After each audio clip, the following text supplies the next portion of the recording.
மரியாதை என்பது வெறும் பணிவாக இருப்பதைக் காட்டிலும் மேலானது. அது மற்றவர்களின் மதிப்பு, கண்ணியம் மற்றும் உணர்வுகளை அங்கீகரிப்பது.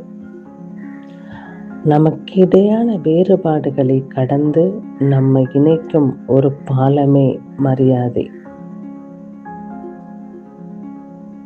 நீங்கள் நடத்தப்பட விரும்புவது போலவே மற்றவர்களையும் நடத்துங்கள். இது அழகான பொன் எழுத்துக்களால் பொறிக்கப்பட்ட வாசகம். மரியாதை என்பது கவனமாக கேட்பது, மற்றவரின் கருத்தை மதிப்பது மற்றும் கருத்து வேறுபாடுகள் இருக்கும் போதும் கருணை காட்டுவது.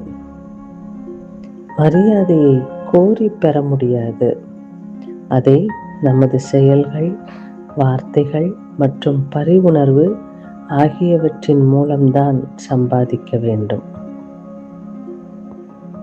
மரியாதை என்பது நாம் நமது ஆசிரியர்கள், சக மாணவர்கள் மற்றும் பெரியவர்களை நடத்தும் விதத்தை பற்றியது மட்டுமல்ல.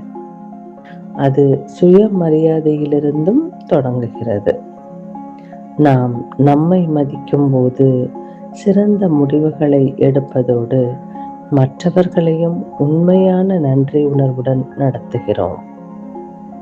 இறுதியில், மரியாதையின் மீது கட்டப்பட்ட உலகமானது மோதல்களற்ற, நல்லிணக்கம் நிறைந்த உலகமாகும். ஒவ்வொரு நாளும் மரியாதையை கடைபிடித்து அனைவரும் பாதுகாப்பாக கவனிக்கப்பட வேண்டியவர்கள் என்பதை கருத்தில் கொண்டு அவர்களுக்கு மதிப்பளித்து உணர்ந்தும் நல்ல ஒரு சமூகத்தை உருவாக்க நாமும் முயற்சி செய்வோம். இந்த நாள் இனிய நாளாக இருக்கட்டும்.